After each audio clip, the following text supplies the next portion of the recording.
할렐루야. 오늘 오후 예배는 아직까지 영상으로 예배를 드리는 상황이라서 이렇게 영상으로 성도님들 앞에 나오게 되었습니다. 그럼에도 불구하고 우리가 찬양하고 기도하고 말씀을 함께 할 때, 영상으로 남아 기도하고 찬양하고 예배할 때에 하나님께서 우리와 함께 하실 것을 굳건히 믿습니다. 아멘. 오늘의 본문은 이스라엘의 첫 번째 왕에 관한 이야기입니다. 우리가 그냥 이스라엘의 첫 번째 왕 이렇게 말을 하면은 그냥 이스라엘의 왕이 세워졌나 보다 하고 이렇게 넘길 수 있지만, 이스라엘의 왕이 세워졌다는 것, 처음으로 왕이 들어왔다는 것은 이스라엘 백성이 얼마나 패역했는가, 사실 마음 가운데에 얼마나 하나님이 없었는가, 이스라엘 백성 가운데에 하나님이 없었는가를 의미하는 일이기도 합니다. 왜냐하면 사실 이스라엘 백성들에게는 왕이 필요 없었기 때문인데요, 하나님이 우리의 지키는 자 되시고 왕이 되시는 분이시기 때문에 하나님 그분 자체가, 하나님이 우리의 왕 되시고 그들의 왕 되시고 그들을 지키시는 이시기였기 때문에 이스라엘 백성들에게는 인간 왕은 필요 없었습니다. 이스라엘의 왕이신 하나님 대신에 인간 왕을 구하는 이 일이 매우 악한 일이었습니다. 악한 일이었던 거죠. 하나님을 의지하지 않고 눈에 보이는 인간 왕을 의지하고 싶은 마음을 표현한 이 왕을 구한다는 것, 이스라엘의 왕이 세워진다는 것은 이스라엘 백성들이 얼마나 악했는지를 나타내는 것입니다. 이스라엘 백성들은, 다른 나라들은 강한 인간 왕이 있어서 그 왕이 전쟁의 최전방에 서서 아군들을 독려하고 적군들을 가볍게 쓸어버리는 그런 모습들을 보고 인간 왕이 필요하다고 하나님께 간구했습니다. 진짜로 전쟁을 주관하시는 분은 하나님이신데 그들은 잘못된 생각을 하고 있었던 거죠. 하지만 이스라엘이 이렇게 악한 요구를 하나님께 드렸음에도 불구하고 하나님께서는 이스라엘 백성들에게 인간 왕을 주셨습니다. 그가 바로 사울인 거죠. 이스라엘의 첫 번째 왕 사울입니다. 사울은 좋은 사람 같았습니다. 외모도 훌륭했고 겁은 좀 있었지만 겸손했습니다. 그렇기 때문에 그가 하나님을 경외하고 하나님께 순종하기만 한다면 이스라엘의 왕으로서 그의 삶과 그의 자손은 세세토록 이 왕위를 누릴 수 있었습니다. 하지만 오늘 본문에서, 이 본문 전에서 사울은 어떤 선택을 했을까요? 사울이 왕이 되어서 이스라엘을 다스린 지 2년째 되는 해였습니다. 이 해에 나라의 경계에서, 블레셋과 이스라엘의 경계에서 이스라엘 군대와 블레셋의 수비대가 서로 만나서 맞붙게 된 거예요. 두 나라의 경계선에서 두 군대가 부딪히면은 어떻게 되겠습니까? 지금도 북한과 남한이 그 경계선에서 부딪히게 되면은 굉장히 큰 뉴스로 뜨고 시끌벅적하잖아요. 나라 자체가 시끌벅적하고 그 일에 대해서 염려하고 그러지 않습니까? 그런 것처럼 현대도 아니고 고대 시대에 두 나라의 무리가 부딪혔다는 것은 엄청난 일이었습니다. 블레셋은 이것을 시비로 이스라엘을 공격해 들어올 기미를 보였습니다. 블레셋으로부터 첩보가 들어오기 시작하는 거예요. 블레셋이 군대를 이스라엘을 향해서 움직이기 시작했다, 이제 곧 쳐들어온다, 이런 식으로 계속해서 첩보가 들어오기 시작했어요. 이스라엘과 블레셋 사이에 전쟁이 시작되게 된 거죠. 사실 블레셋이 이스라엘을 쳐들어온 것 그 자체는 사실은 성경을 보면 그렇게 특별한 일은 아닙니다. 그 전에도 블레셋은 이스라엘을 지속적으로 공격을 해왔기 때문입니다. 하지만 지금 이 사울 시대, 사울의 2년째 되는 해에 벌어진 이 전쟁은 굉장히 중요합니다. 왜냐하면 사울이 왕이 된 이후에 첫 번째로 일어난 전쟁이기 때문이죠. 아까 제가 이야기 드렸듯이 이 시대의 왕은 지금 우리가 생각하는 왕의 개념과는 조금 다른 개념을 가지고 있습니다. 우리가 왕을 생각할 때는 조선시대의 왕을 생각하게 되잖아요. 조선시대의 왕은 약간 수도 서울에서 전쟁을 이렇게 해라 저렇게 해라 지시하고, 혹은 수도가 함락이 되면은 그 수도 뒤쪽으로 수도를 이전을 해가지고 전쟁을 피해서 도망을 가는 그런 모습들, 그런 개념들을 가지고 있잖아요. 왕은 뒤에서 지시하고 왕은 뒤에서 전쟁을 이렇게 해라 저렇게 해라 말하는 존재, 이 정도로 개념을 가지고 있습니다. 하지만 이 고대 근동에서 생각하는 왕은 좀 다른 개념이었습니다. 이 고대 근동의 왕들은 전쟁 최전방에서 직접 싸우는 존재들이었습니다. 그렇기 때문에 이스라엘 백성들이 왕을 세운다 했을 때 키가 크고 덩치가 좋아야 한다고 생각했던 것은 이 이유입니다. 왕이 직접 전쟁의 최전방에서 싸워야 했기 때문이죠. 키가 크고 덩치가 좋으면 남들보다 힘이 세고, 그렇기 때문에 적들을 쉽게 물리칠 수 있잖아요.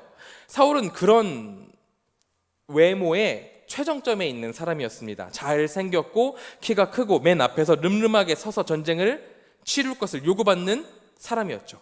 그런 요구를 받기에 참 적합한 외모와 그런 얼굴을, 그리고 키를 가지고 있었습니다. 그랬기 때문에 사울은 이 요구에 대해서, 백성들이 원하는 왕의 요구에 대해서 큰 의미를 부여했던 것 같아요. 하나님이 시키지도 않은 일들을 하면서 백성들의 눈치를 보는 장면들이 이 13장에 나오고 있거든요. 사실 사울은 하나님이 세운 왕이기 때문에 전쟁을 준비하면서 하나님의 말씀에 귀를 기울이고 하나님께서 이 전쟁을 어떻게 준비해 가시는가를 생각해야 했었습니다. 그리고 백성들을 하나님의 뜻 아래로 모아서 하나님이 이 전쟁을 인도하실 것이라고 하나님의 의도대로 행동해야 된다고 백성들에게 권유를 했었어요. 하지만 사울은 하나님 중심적으로 행동하지 않았습니다. 오히려 그는 매우 계산적으로 생각을 했습니다. 그렇게 행동을 했어요. 사무엘상 13장 4절에 보면은 이렇게 나옵니다. 온 이스라엘이 사울이 블레셋 사람들의 수비대를 친 것과 이스라엘이 블레셋 사람들의 미움을 받게 되었다 함을 듣고 그 백성이 길갈로 모여서 사울을 따르니라. 이 구절에서 사울이 군사를 길갈이라는 곳으로 모았다고 나옵니다. 여기 나오는 이 길갈은 사울이 수도로 삼은 이스라엘의 그 당시의 수도였습니다. 보통 그 수도는 다른 나라와의 경계선에서 좀 멀리 짓잖아요. 왜냐하면 나라의 중심부에 짓게 되니까 경계선하고는 조금 거리가 있는 곳에 짓게 됩니다. 길갈도 비슷했습니다. 블레셋하고는 조금 거리가 있는 그런 곳이었어요. 여기 본문을 보면은 사울이 경계와는 조금 떨어진 수도 길갈에서 병사를 모았다는 거예요. 블레셋과 전쟁을 하려면 그 근처에서 마주하고 있어야 되는데 경계가 아닌 수도인 길갈에서 병사들을 모았다고 지금 성경에서 이야기를 하고 있는 겁니다. 여기서 사울이 머리를 돌리고 있는 소리가 들리는 거죠. 이 길갈이 어떤 곳이냐면은 옛날에 여호수아가 이 길갈에서 첫 진영을 쳤습니다. 그리고 길갈을 기점으로 여리고 성을 함락하고 아이성을 함락하고 기브온 등을 점령을 했었거든요. 이 길갈이라는 곳이 이 땅을 정복한 여호수아의 영광과 역사와 명성이 담긴 그런 의미 있는 지역이었던 거예요. 사울은 그 명성을 뒤에 힘입어서 자신을 여호수아와 오버랩시키며 병사들의 사기를 진작시킬 생각을 하고 있었던 거예요. 이뿐만이 아니라 사울이 왕이 될 때 어디서 안수를 받았냐면은 바로 이 길갈에서 안수를 받습니다. 이 길갈에서 안수를 받아서 왕으로 세워졌어요. 사울은 자신의 왕적 권위의 시작이 이 길갈에서 나오는 거라고 생각했던 것 같습니다. 그러니까 사울은 길갈의 역사와 명성을 힘입어서 자신을 왕으로 선포했던 백성들과 함께 여호수아 때의 그 놀라운 일들을 재현해 나가기를 그런 생각을 했던 겁니다. 어떻게 생각하면은 사울이 머리를 되게 잘 썼다고 생각을 할 수도 있어요. 백성들의 이 군사들의 사기를 어떻게 진작시킬 수 있을까? 여기서 하면은 되게 의미 있게 할 수 있겠지? 뭐 이런 생각을 했던 거니까요. 하지만 그가 이스라엘의 왕으로서 전쟁을 맞아서 파악해야 할 내용은 그게 아니었습니다. 내가 이스라엘의 왕으로서 무엇이 필요한가? 무엇을 해야 하는가? 이렇게 사울이 자신에게 되물었을 때 그가 준비해야 했던 것은 길갈에서 병사를 모으는 게 첫 번째가 아니었다는 거예요. 그가 당장 직면했다고 생각해야 되는 그 문제는 하나님을 의지하는 것이었어야 합니다. 이스라엘을 다스리시고 나를 왕으로 세우신 우리 주 하나님께 의지해서 전쟁을 나갈 준비를 했어야 했다는 거예요. 그 생각, 하나님께 의지할 생각, 하나님의 도우심을 구할 생각을 가장 먼저 했었어야 됐다는 거예요. 하지만 사울은 자신의 머리를 가지고 이렇게 해볼까 저렇게 해볼까 계산을 먼저 하고 있다는 거죠. 하나님께 이 전쟁을 맡기고 하나님의 도움을 청하는 것이 먼저가 되어야 하는데 본문에는 그런 내용이 나와 있지 않습니다. 사울은 하나님을 찾는 것보다 자신의 왕위가 시작되고 여호수아의 명성이 담긴 이 길갈에서 군사를 모으면은 더 사기가 충전해서 전쟁을 잘 치르겠지 않은 얄팍한 계산 먼저 생각을 하고 있었다는 겁니다. 사울이 이렇게 나오자 하나님은 상황을 더 거세게 몰아가십니다. 블레셋이 더 강경하게 나온 거죠. 블레셋이 이스라엘을 쳐들어오는데 성경은 이들을 이렇게 묘사합니다. 사무엘상 13장 5절인데요. 블레셋 사람들이 이스라엘과 싸우려고 모였는데 병거가 3만이요 마병이 6,000명이요 백성은 해변에 모래같이 많더라. 해변에 모래와 같이 정말 셀 수도 없는 인원이 이스라엘을 쳐들어본 겁니다. 이걸 보면 이스라엘 백성들이 난리가 났어요. 실제로 살기를 풀풀 내뿜는 이 수많은 병사들을 보니까 겁에 굉장히 질렸던 것 같아요. 6절에 보면은 이렇게 묘사합니다. 이스라엘 사람들이 위급함을 보고 절박하여 굴과 수풀과 바위 틈과 은밀한 곳과 웅덩이에 숨으며 어떤 히브리 사람들은 요단을 건너 갓과 길르의 땅으로 가되 사울은 아직 길갈에 있고 그를 따른 모든 백성은 떨더라.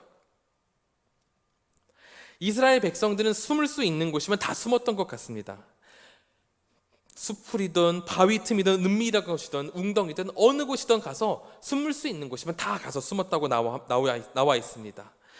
상황이 이렇게 되자 병사들도 크게 동요하기 시작했습니다. 실제로 싸워야 했던 병사들은 얼마나 숨이 턱턱 막혔겠어요. 블레셋이란 나라가 기본적으로 전쟁에 굉장히 능하고 무력이 굉장히 충전했던, 무력이 굉장히 뛰어냈던 그런 민족이었기 때문에 엄청난 인원이 쳐들어온 이 상황에서 백성들과 군사들이 겁을 먹는 건 당연했을지 모릅니다. 무서웠을 거예요. 거기다가 전쟁을 시작하려면 하나님께 제사를 드려야 되는데 이 제사를 인도할 사무엘이 오지를 않는 거예요. 하루가 지나고 이틀이 지나고 약속했던 날짜가 계속 지났는데 사무엘이 오지를 않는 겁니다. 왕과 제사장은 다른 직책을 가지고 있기 때문에 왕은 제사를 인도할 수 없었습니다. 그래서 사울은 마냥 사무엘을 기다릴 수밖에 없었어요. 이 제사를 드리기 위해서, 제사를 드리고 전쟁에 나가기 위해서 사무엘을 당장 기다릴 수밖에 없었습니다. 이렇게 하루 이틀 시간은 가는데 제사를 인도해야 될 사무엘은 안 오고 결국 이성을 잃은 이스라엘 백성들, 그 군사들은 진영을 떠나기 시작했습니다. 도망을 치기 시작했어요. 전쟁터에서 도망을 치기 시작했습니다. 하나 둘 도망을 치는 병사들이 나오기 시작한 거예요.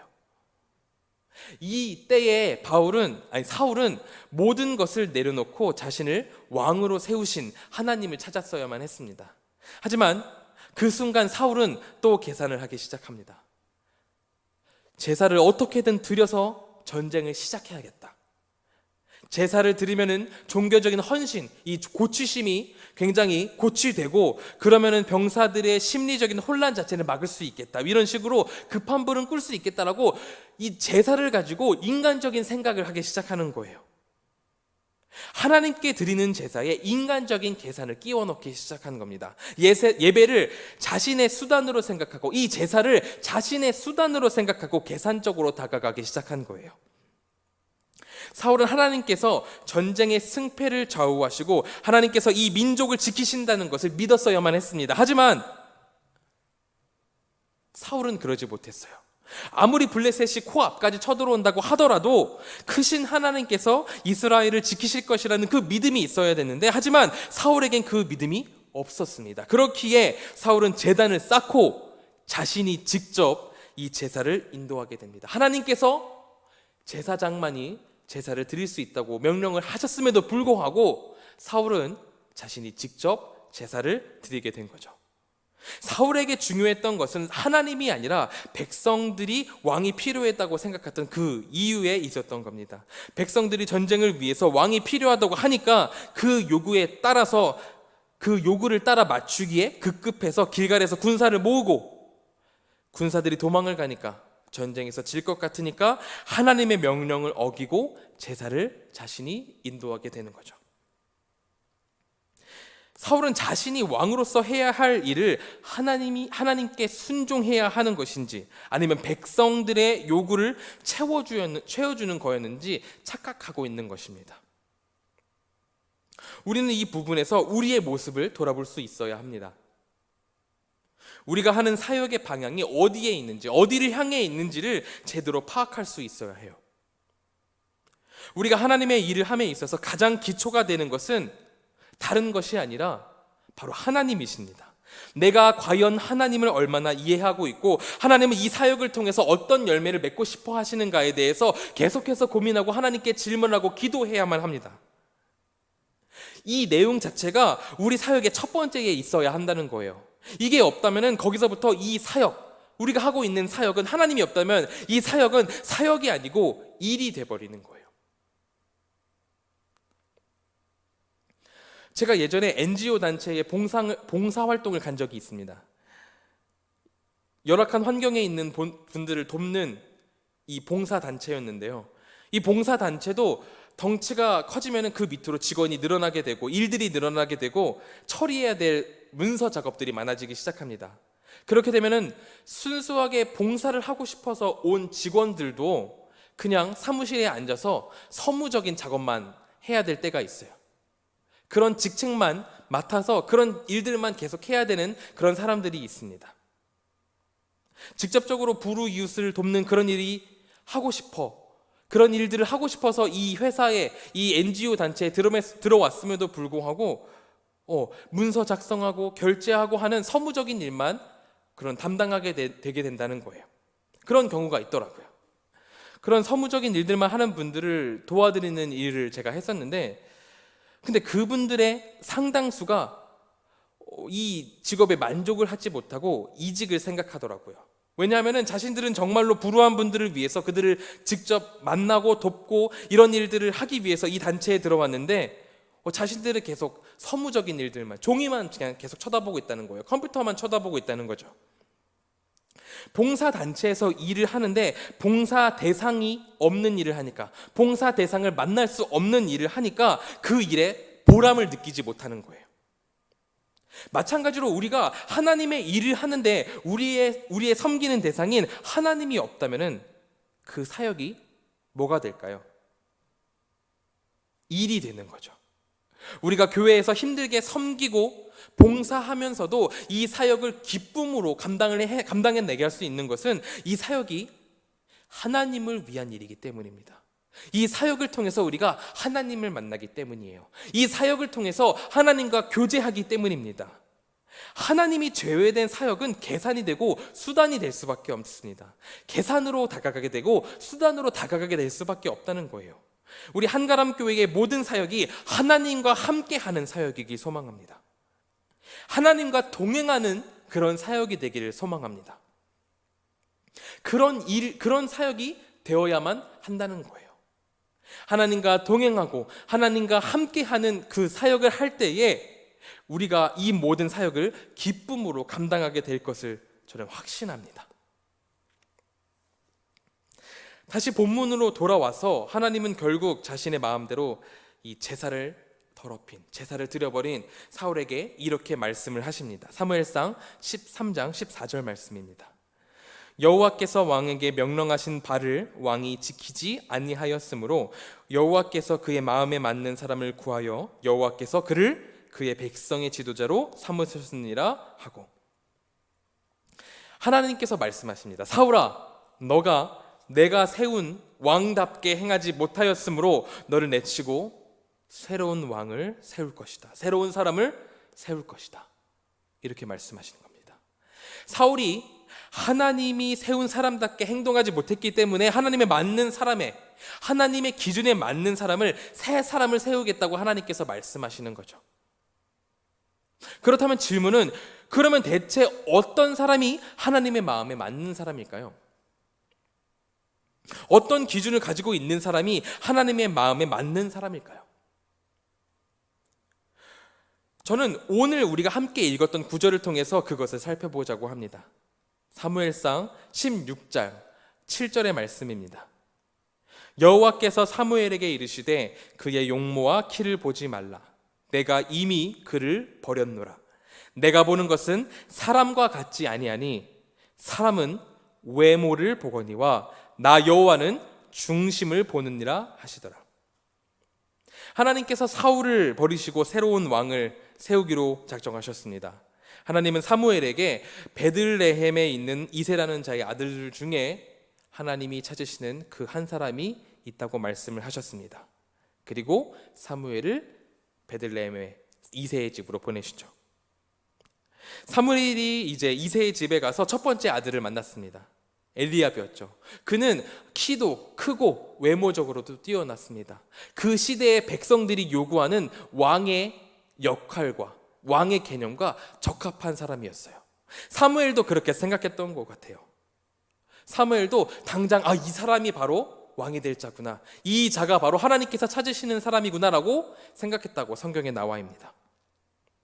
사무엘이 그를 보고 여호와의 기름 부으실 자가 과연 주님 앞에 있도다라고 감탄하면서 그에게 기름을 부으려고 하자, 그때 하나님께서는 오늘의 본문처럼 이렇게 말씀을 하시는 겁니다. 사무엘아, 그의 용모와 키를 보지 말라.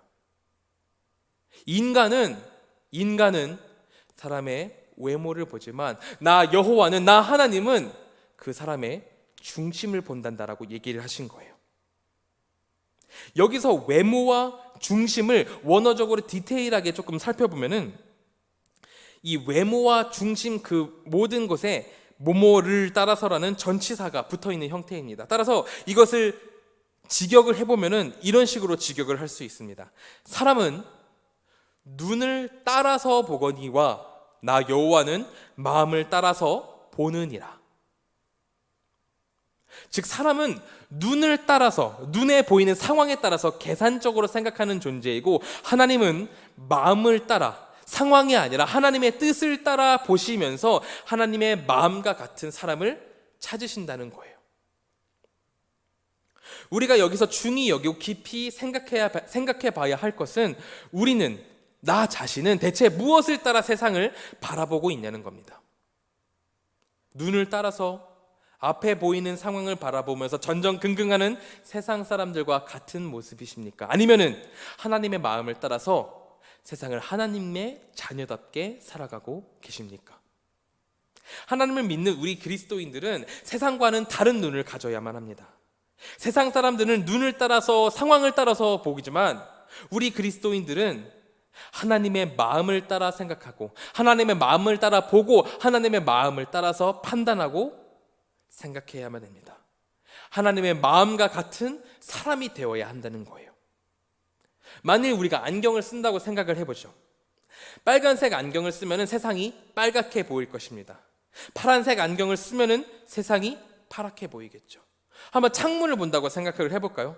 네모난 창문으로 하늘을 바라보면 네모난 하늘이 나올 것이고, 세모난 창문으로 하늘을 바라보면 세모난 하늘을 바라보게 될 것입니다. 무슨 안경을 끼느냐, 무슨 창을 보느냐에 따라서 다른 세상을 보게 된다는 거예요. 그렇기 때문에 이 세상을 살아가는 우리 그리스도인들은 어떤 안경을 끼고, 그리고 어떤 창문을 통해서 세상을 바라볼 것이냐 하는 이것을 고민해야 한다는 거죠. 저는 우리 한가람의 성도님들이 하나님의 마음이라는 안경을 끼시기를 소망합니다. 눈을 따라서 세상을 바라보는 것이 아니라 하나님의 마음을 따라서 세상을 바라볼 수 있기를 소망합니다. 사실 우리 한국 교회가 이렇게 몰락하게 된 것은 우리가 세상 사람들과 다를 바 없이 눈에 보이는 대로 행동했기 때문에 이렇게 위축되고 축소되고 몰락한 것이 아니겠습니까? 사울이 하나님이 아닌 백성들의 요구에 귀를 기울였던 것처럼 교회가 커지고 성도들이 많아질수록 그 큰 교회가 하나님을 바라보는 것이 아니라 교회 내부의 귀를 기울이게 됐다는 거예요. 그렇게 되면서 눈에 따라 행동을 하다 보니까 교회가 교회다움을 잃어버리고 성도가 성도다움을 잃는 안타까운 시대가 지금 이 시대가 된 것이 아니겠습니까? 그러므로 우리 한가람의 모든 성도님들은 하나님의 마음에 따라서 행동하고 하나님의 마음에 따라서 세상을 바라보는 복된 성도님들 되시기를 소망합니다.